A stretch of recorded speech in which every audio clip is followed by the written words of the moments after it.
And after that, I decided to become a movie star.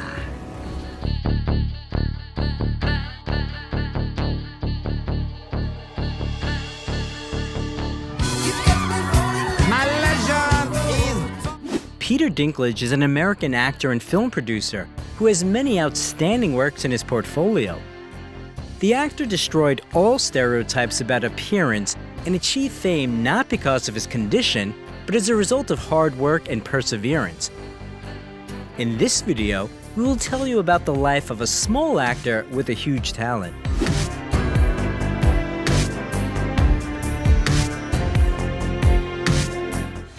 Peter Dinklage, how Tyrion from Game of Thrones lives and how much he earns. Peter Hayden Dinklage was born on June 11, 1969 in Morristown, New Jersey, in an ordinary family. His mother, Diane, worked as a music teacher in elementary school, and his father, John Carl, was an insurance agent, but he was out of work for several months a year. The actor has German, Irish, and English blood in his veins. At the time of Peter's birth, the family was already raising a son, Jonathan. In early childhood, the future actor was diagnosed with a rare gene mutation, achondroplasia. This is a type of dwarfism in which the growth of limbs slows down. Although the head and body develop according to the norm, it is noteworthy that only Peter was diagnosed with this condition. The rest of the family members are absolutely healthy. At the age of 5, the boy underwent surgery to straighten his legs, but doctors couldn't do more. In adolescence, Dinklage's height stopped at 4 feet 5 inches, while his weight was 77 pounds.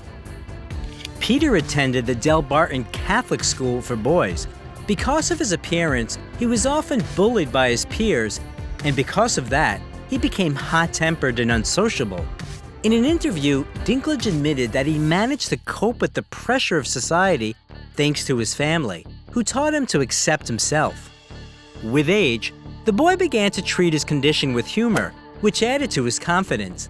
In the 5th grade, Peter played the main role in the school production of The Velveteen Rabbit and received such a storm of applause that he decided to become an actor.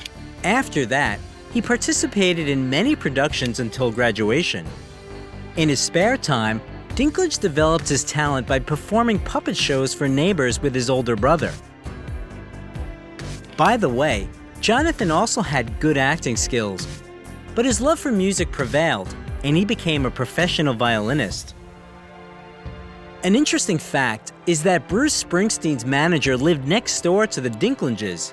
The famous musician often rehearsed there, and according to Peter's family, it was loud and they didn't like it at all. After graduating from high school in 1987, the actor enrolled at the Bennington Theatre College in Vermont, where he chose to major in playwriting. There, the guy proved himself as a talented and hardworking student, as well as a wonderful friend. Peter spent his extracurricular time, like all ordinary students, at loud parties with alcohol and music. He even performed with his own punk band, Wizzy, where he played trumpet and was one of the singers. In memory of his carefree youth, Dinklage has a noticeable scar along his face, which he received during one of his concerts, jumping on stage. In 1991, the young man graduated from college. After that, he and his best friend Ian Bell went to New York, where they planned to open a theater company. The guys didn't have much money, so they rented a cheap apartment in Brooklyn with a horde of rats and no heating. For a long time, Peter couldn't find a job, theater groups didn't hire him, and movie producers only offered him to play leprechauns or gnomes. He refused to take them on principle, since most of them mocked people with dwarfism.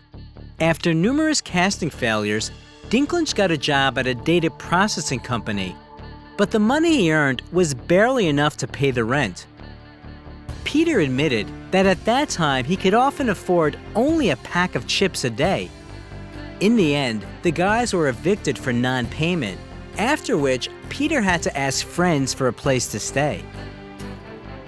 Soon Dinklage got lucky and received a role in an independent movie. In 1995, the aspiring actor made his screen debut in the comedy drama Living in Oblivion, where his partner on the set was Steve Buscemi, who became his good friend. Do you know anyone who's had a dream with a dwarf in it? No! I don't even have dreams with dwarves in them. The only place I've seen dwarves in dreams is in stupid movies like this. In the film, Peter actually played himself, an actor who, due to dwarfism, is offered only stereotypical roles.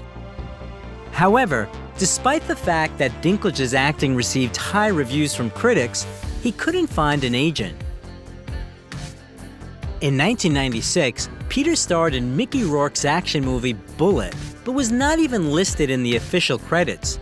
In subsequent years, he only received minor roles in low-budget films, among which the most notable were Safe Men, Human Nature, Just a Kiss, 13 Moons, and the TV series Third Watch. In 2003, Dinklage appeared in the drama The Station Agent, where he was cast as a reclusive dwarf, doomed to endless ridicule by others. Really angry? About what? Being a dwarf. This role was a real breakthrough in his career and brought him many nominations for film awards, including the Screen Actors Guild Award for Outstanding Performance by a Male Actor in a Leading Role. In the same year, the actor starred in the Christmas comedy film Elf and in the drama Tiptoes, where his partners on the set were Gary Oldman, Matthew McConaughey, and Kate Beckinsale. Peter also appeared on the stage of the New York Public Theater, playing the titular role in Shakespeare's Richard III, which was his longtime dream. Subsequently, Dinklage performed in many more plays. His love of the theater played a crucial role in the actor's personal life. Back in the late 90s, he met a theater director, Erica Schmidt, and a strong friendship arose between the young people based on mutual interest in dramatic art. And over the years, it turned into love. In 2004, Peter proposed to his beloved, and a year later, the couple had a modest wedding. In 2005, Dinklage starred in the TV series Life as We Know It and Entourage, the drama The Baxter, the comedy Surviving Eden, and in the drama Lassie, where he played an artist of a traveling circus. Then his filmography was replenished with the TV series Threshold and Nip Tuck, the romantic fantasy Penelope, and the crime drama Find Me Guilty, which also starred Vin Diesel. Despite the fact that the film failed at the box office, Peter's acting received high reviews from critics. In 2007, Dinklage played a mad scientist in the family fantasy Underdog, and also starred in the British comedy Death at a Funeral as Peter, who appears at a funeral ceremony and declares that he was the lover of the deceased, demanding money from his relatives for silence. How do you think that makes me feel? No, I'll tell you how that makes me feel. Cheap. Like a cheap slut. Don't you think I deserve something? The film became so popular that 3 years later, they made an American remake where Peter again played the same character, only with a different cast. In 2008, the actor appeared in the movie Chronicles of Narnia, Prince Caspian, where he played the dwarf Trumpkin. After the release of the film, critics unanimously stated that Dinklage failed to eliminate the stereotypical image, and he himself considered participation in this project a great disappointment. Then Peter's filmography was replenished with such works as the sitcom 30 Rock, the drama St. John of Las Vegas, the drama I Love You Too, the thriller The Last Rites of Ransom Pride, and the dark comedy Pete Smalls is Dead, where the man also acted as an executive producer. In 2011, Dinklage appeared in the romantic comedy drama A Little Bit of Heaven, as well as in the acclaimed series Game of Thrones, based on the series of novels A Song of Ice and Fire by George Martin. What you see is a dwarf. If I had been born a peasant, they might have left me out in the woods to die. Alas, I was born a Lannister of Casterly Rock. Things are expected of me. It is noteworthy that Peter became the first approved actor who didn't even participate in the casting. In the series, Peter played Tyrion Lannister, nicknamed the Imp, who led a rampant lifestyle. After the premiere of the first season, Dinklage's photo appeared on the cover of Rolling Stones. Playboy magazine called him a sexy man, and GQ awarded him the title of Stud of the Year 2011. The actor himself is skeptical about these titles, as he doesn't believe that in reality, women will be interested in people with dwarfism. Subsequently, Peter starred in 7 more seasons of Game of Thrones, until 2019. In an interview, he admitted that when he got his hands on the script, he started reading it from the end to make sure that his character would live to see the last episode. At the same time, with each season, the popularity of his character only increased, and eventually he took second place in the ranking of the best characters of the series, second only to his on-screen sister, Cersei. At some point, I want to hear how a Night's Watch recruit became King in the North. As long as you tell me how a Lannister became hand to Daenerys Targaryen. Long and bloody tale. To be honest, I was drunk for most of it.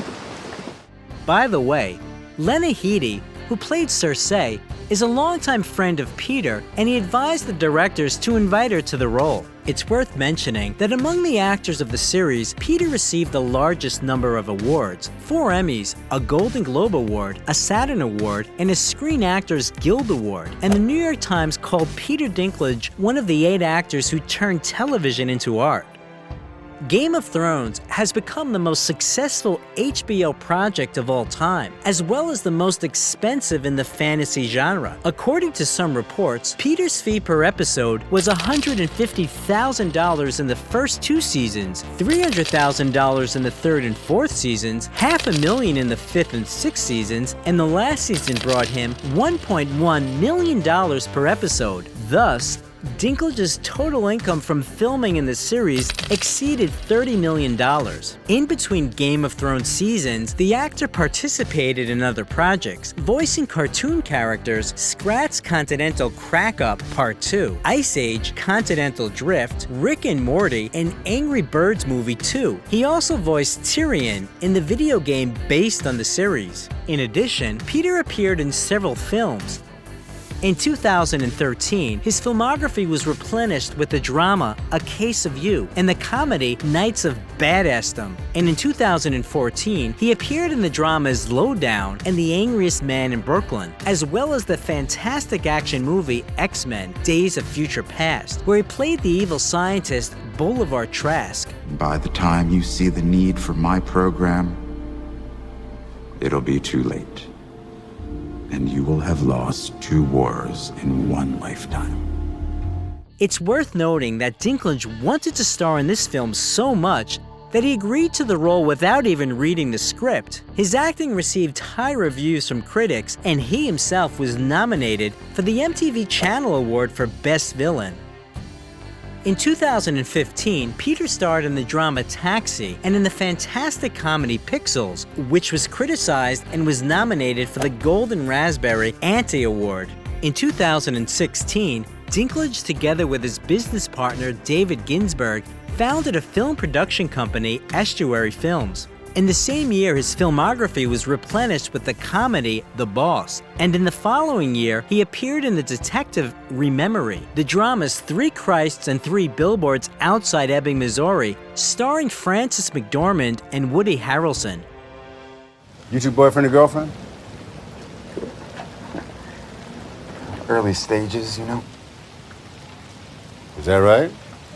We had a couple dates. The latter picture received high reviews from critics, and the creators, along with the actors, received many awards, including 2 Oscars and 4 Golden Globes.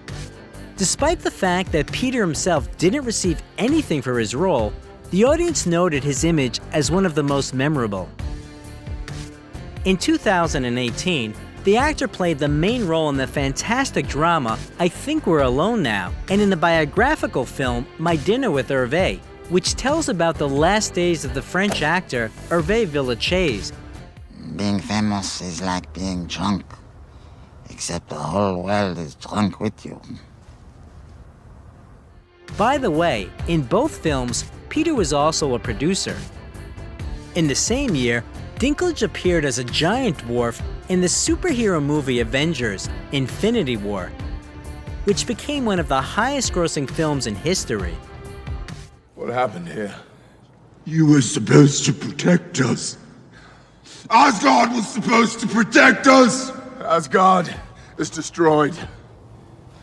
In 2019, Peter played a cameo role in the comedy Between Two Ferns, the movie, and next year he starred in the thriller I Care a Lot. He also voiced one of the characters of the cartoon The Croods: A New Age. In 2021, Dinklage appeared in the title role in the musical Cyrano, based on the plot of the stage play of the same name, the script of which was written by his wife. Freak. Is that it? Have you exhausted your dictionary of scorn? Interestingly enough, he literally begged Erica to choose him for this role, as he dreamed of singing on stage. However, unlike the original work, the disadvantage of the main character is not a huge nose, but a small stature. For his brilliant performance in the musical, Peter was nominated for a Golden Globe. Now Peter's acting career is still on the rise. In the summer of 2022, the comedy American Dreamer premiered. Also, the filming of the movies She Came to Me, The Toxic Avenger, and Brothers has already been completed. And The Hunger Games, The Ballad of Songbirds and Snakes, and Hit Pig are at the stage of filming. To date, Dinklage's fortune is estimated at $25 million, which includes film royalties and advertising contracts. In 2017, Peter starred in an advertising short film of the beer brand Estrella Damm, and in 2018, he rapped in a commercial for Doritos and Mountain Dew with Morgan Freeman. The actor also advertised Cisco's The Network Intuitive. The funny thing is that Dinklage, having become famous, signed such a serious contract, because at the beginning of his career, he was only offered the role of elves in Christmas advertising, which he refused. The celebrity carefully hides his personal life from the public. Peter doesn't have social media accounts and is very angry when paparazzi are watching his family. The media learned that in December 2011, his wife gave birth to his daughter, whose name they don't disclose, and in September 2017, another child appeared in the family, whose gender and name are also unknown. According to some reports, the children don't inherit their father's condition. Dinklage and his family lived in Manhattan for a long time, where he could often be seen walking his dog or riding a scooter.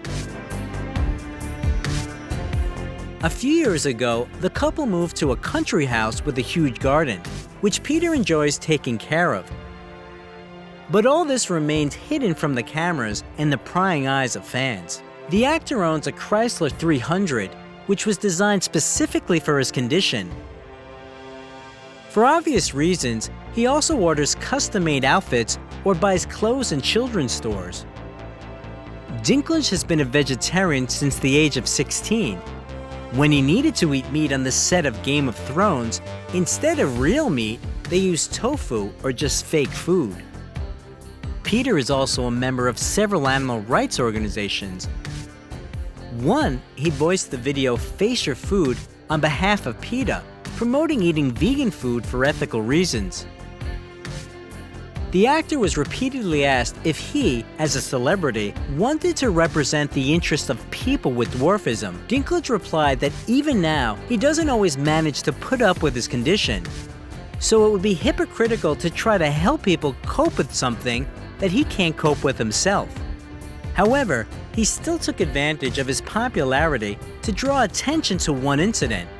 In 2012, in his speech at the Golden Globe ceremony, he mentioned the actor with dwarfism, Martin Henderson, who was thrown by a drunk rugby player at a New Zealand bar. As a result of the fall, Henderson suffered spinal damage and eventually died of his injuries in 2016.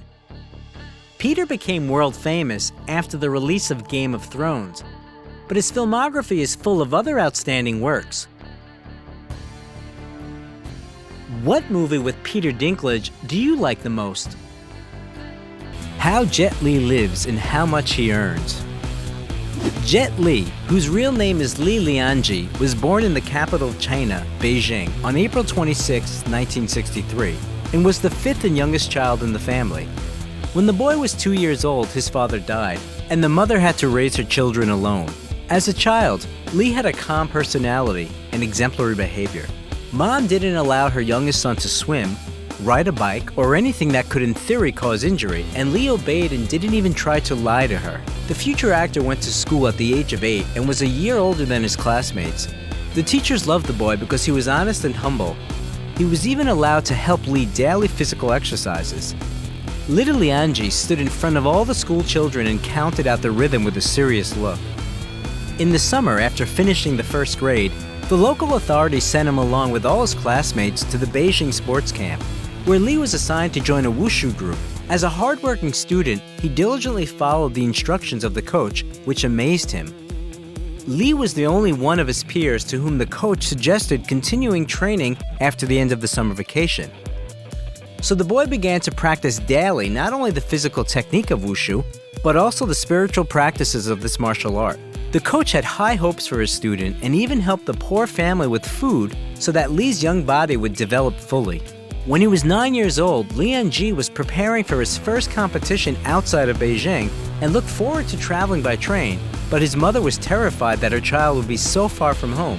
Li even almost stayed, but it was already impossible to refuse to participate. At the performance, the boy was recognized as the best, and after returning home, he was released from classes in a regular school and transferred to a sports school. In those days, electricity was often cut off in Beijing, but this didn't interfere with the coach's training. During one of these dark training sessions, Li injured his foot but was afraid to say anything about it.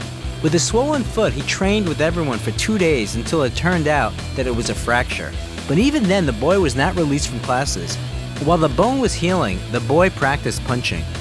In 1974, at the age of 11, Li went to the United States with the Chinese national team. There, the young athlete performed brilliantly and was noticed by US President Richard Nixon. Nixon was so inspired by Li's combat training, he jokingly invited him to become his bodyguard when Jet grew up. But he replied enchantingly, "I don't want to protect a particular person. I will protect millions of my compatriots." But despite the meeting with the President of the United States, Li still considers the main achievement of that momentous trip to be a change in his outlook and his attitude towards the American people. The boy realized that ordinary people in the United States are friendly and don't wish evil to the people of China. In the United States, Li didn't forget about his mother. He bought her a Swiss watch with the pocket money he received there. Returning to his homeland, the young athlete continued to participate in sports competitions and conquer new heights. Moreover, the 12-year-old boy often had to compete with athletes much older than him, in their 20s or even 30s. Over the next 4 years, Li, along with other Chinese athletes, traveled half the world demonstrating wushu techniques. Li strove to achieve the popularization of wushu in all countries, and he succeeded. Between 1975 and 1979, he became the Chinese wushu champion 5 times. The boy's athletic success contributed to the disclosure of his acting talent. Once at a competition, the athlete was noticed by director Zhang Xinyan. He got the idea to make another Bruce Lee out of the fighter, and what's remarkable, it was Bruce Lee who was Li Lianji's idol as a child. The boy's debut film was The Shaolin Temple, which tells the story of an orphan boy who was brought up in a monastery by Shaolin monks. The film was released in 1982 and was a resounding success. The directors didn't think twice before filming the sequel to the story in 1984, Shaolin Temple 2, Kids from Shaolin. And the final third part, Shaolin Temple 3, North and South Shaolin, appeared on the big screen in 1985. Actually, Li received the nickname Jet after filming in the Shaolin trilogy. During the filming of the movies about Shaolin, the novice actor had a conflict with the director, after which Jet decided to make his own movies and star in them. But never having had a defeat before, Jet Li faced some setbacks. His first and last work as a director was Born to Defense, which was released in 1986 and failed miserably at the box office. In addition, the actor suffered a back injury during filming. Also, the attempt to obtain American citizenship was unsuccessful. The actor began to pay more attention to his personal life and having a family. In 1987, Jet married Huang Qian, an athlete who was a member of the Beijing Wushu team and also co-starred with him in Kids from Shaolin. In marriage, they had 2 daughters, Si and Taimi, but the couple divorced 3 years later. In 1989, the action movie Dragon Fight was released, and in 1991, the world saw another amazing film with Jet Li, Once Upon a Time in China, which was followed by 2 sequels released in the next 2 years. Speaking about the early films with Jet Li, we should mention such movies as The Master, Swordsman 2, The Legend 2, Last Hero in China, Kung Fu Cult Master, The New Legend of Shaolin, My Father is a Hero, Dr. Y in the Scripture with No Words, Black Mask, Once Upon a Time in China and America, Hitman, as well as Tai Chi Master and the Bodyguard from Beijing. The action movie Fist of Legend, which appeared on the big screen in 1994, can be called a remake of Bruce Lee's Fist of Fury. 中國人唔可以入賭場，出去！呢度係中國地方，中國人去邊都得。什麼？ And the 1995 picture Meltdown was remembered by the audience for its plot. The director of the film quarreled with the famous Jackie Chan and decided to make a parody of him, openly making fun of the actor and his family in the movie. In 1998, conquering audiences in Asia, Europe, and America, Jet Li made his Hollywood debut in the blockbuster Lethal Weapon 4. 哥，很久没见了。快又是我们的天下。 His role was first offered to Jackie Chan, but he refused because he didn't want to play a negative character. As for Jet, this was his first role as a villain. In 1999, Lee got married for the second time. He chose Hong Kong actress Nina Li Chi, who is 2 years older than her husband. They met each other back in 1989 when they co-starred in the movie Dragon Fight. The actor was still married then. Lee and Nina have been dating for a long time and legalized the relationship only after 10 years. Jet Li is sure that Nina is his soulmate and a person who understands him like no other. The couple has 2 daughters, Jane and Jada. 2 years after his brilliant work in Lethal Weapon 4, the actor starred in the dramatic action movie Romeo Must Die. These guys find you up here, you're gonna have some serious problems, so I suggest you go out the window. No, I like it this way. All right, it's your funeral. The film paid off at the box office and Lee received a $2.4 million royalty. Another important feature of Jet is his endless love and concern for his family. In order to be with his wife in the last months of pregnancy, he turned down the role in Crouching Tiger, Hidden Dragon. In addition to this film, the actor also refused to star in The Matrix. Lee said that the cause was a fight over copyright. He didn't want the rights to the film to be completely transferred to the creators of the picture so that they could own them as intellectual property. While acting in The One in 2001, the actor managed to earn $7.5 million, even though the main role in the movie was originally supposed to be played by Dwayne Johnson. I am Eula. I'm nobody's bitch. You are mine. In this film, Jet worked with Jason Statham for the first time. In the same year, the actor played a role in the film Kiss of the Dragon, earning $5 million. What did you do to me? I put a needle in your neck. That's it? In a certain point. Very forbidden. It's called the Kiss of the Dragon. An interesting fact from this film is that the tunnel in which Jet Li's character is overtaken by the French police is the same tunnel in which Princess Diana died in 1997. In one of the scenes, Jet's character attacks Pimp Lupo, played by Max Ryan.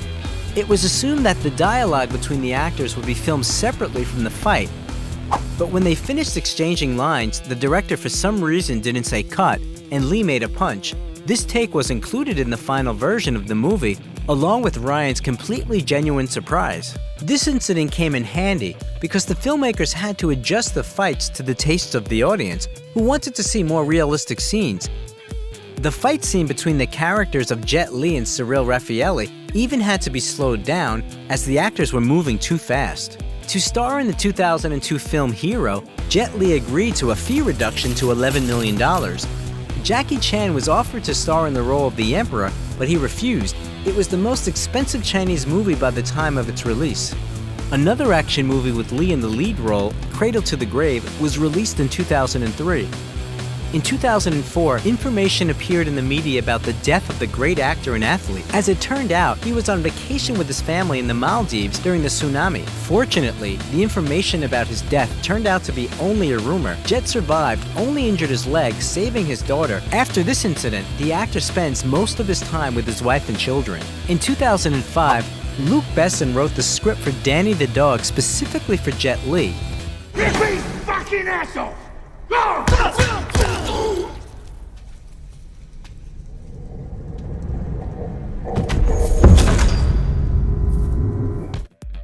The movie features not only the longest-running fight scene with Lee in his career, but also the most violent one.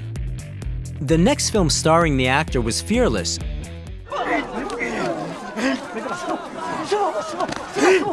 没事吧？没事。这样没事。别跑！ Its creators wanted to name the picture The Legend of the Fighter, but then it turned out that such a film already existed. For ethical reasons, Lee refused to perform some of the techniques planned by the fight director. Elements such as a slap in the face or a blow with the back of the head seemed to the actor too incorrect in relation to Europeans and Americans. In addition to hand-to-hand fights, the action movie also features a scene of a battle with melee weapons. Anthony DeLongis and Jet Li broke at least 6 swords during the filming. At that time, Jet was engaged in charitable activities and has been an ambassador for the Red Cross since 2006. The athlete is a follower of Tibetan Buddhism. He even met personally with the Dalai Lama. He is attracted to the philosophy of Wushu, but according to Lee, this kind of martial arts used for self-defense doesn't stand up to criticism. He strives to help young Chinese people understand what life is and shares his knowledge of Buddhism. It should be noted that not all of Jet Li's films were successful. One of the unsuccessful works was the movie War, filmed in 2007. The actor has stated in several interviews that he is not happy with either this film or its production.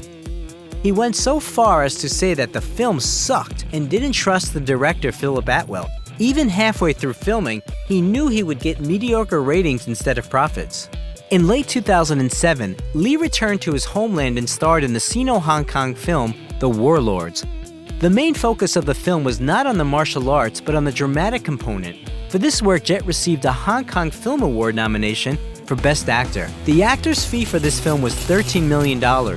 In the spring of 2007, Lee founded his own nonprofit foundation, One Foundation, which aims to combat the consequences of natural disasters, including psychological trauma.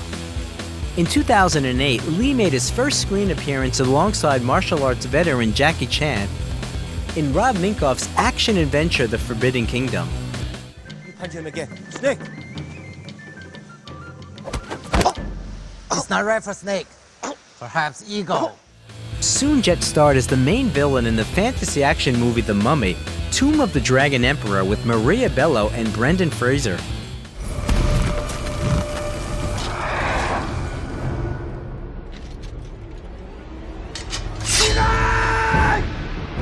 After a long period of work in the United States, the actor was finally able to obtain American citizenship, but he renounced it in 2009 and also renounced Chinese citizenship in favor of Singapore citizenship. Jet chose this country because of the quality education system his younger daughters needed.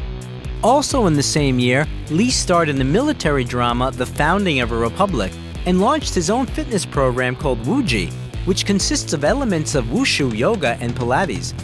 Adidas soon launched the clothing line for this program emblazoned with the initials JL. Jet's return to the film industry after a year-long hiatus took place on the set of the action movie The Expendables. When I get hurt, the only is bigger. Because I'm smaller. When I travel, I need to go farther. I know, because you're smaller, right? Yes. Which brought together such stars as Sylvester Stallone, Jason Statham, Dolph Lundgren, and Mickey Rourke. In 2012-2014, Lee played the same role in the sequels The Expendables 2 and The Expendables 3. In 2010, Jet Li became the first Asian face of the luxury Swiss watch company Hublot. In 2011, Jet created the Taji Zen lifestyle company with the Chinese entrepreneur Jack Ma, founder of the Alibaba Group. The company's main mission is health and happiness for all through the art of Tai Chi. In the following years, the following movies starring Jet Li were released: the drama Ocean Heaven, Flying Swords of Dragon Gate, The Sorcerer and the White Snake, Badges of Fury, League of Gods, and Gangshou Dao. The latest and we hope not the last movie that Jet Li starred in was Mulan, released in 2020, in which he played the role of the Emperor. Hua Mulan, the people owe you a debt of thanks. I owe you my life. Since 2016, the actor has been actively maintaining his personal page on Instagram, publishing his photos. A photo of actor Jet Li got on social media in which he looked so bad that fans were seriously worried. The actor admitted that he's been suffering from hyperthyroidism since 2010, but he assures everyone that everything is fine with him. Despite his deteriorating health, the actor has no plans to leave the film industry and continues to act in various projects. "If I leave now, I will end up in a wheelchair later," he commented on his decision. "But if I don't leave, I will end up in a wheelchair, but it will be encrusted with diamonds." In his spare time, Jet plays badminton and ping pong, rides a bicycle, reads and meditates. Martial arts superstar Jet Li turned 57 on April 26, 2020. On his birthday, he shared the best gift for his fans: family photos. In 2020, the actor's net worth was $250 million. His income from filming is the highest among Chinese movie stars. Jet's wife Nina's hometown of Shanghai is home to the actor's huge mansion worth 200 million won, about $30 million. The actor bought it in 2008, according to rumors, as a dowry for one of his daughters, but never lived in it. Since then, the house has fallen into disrepair and even was converted into a hostel for security guards. In Singapore, in Bukit Timah, the actor owns an elite bungalow for 20 million Singapore dollars, or 15 million US dollars. It is also known that the actor owns real estate in Los Angeles and lives there when he comes to the United States. Jet Li is not a big car enthusiast. He has a BMW 745 Li and a Spyker C8 Spider. Even though the actor lives in Singapore, having renounced his Chinese citizenship, he remains the favorite actor of his compatriots. What made Jet Li so successful? What do you think? If you like the video, leave a like and also subscribe to the channel so that you don't miss anything interesting.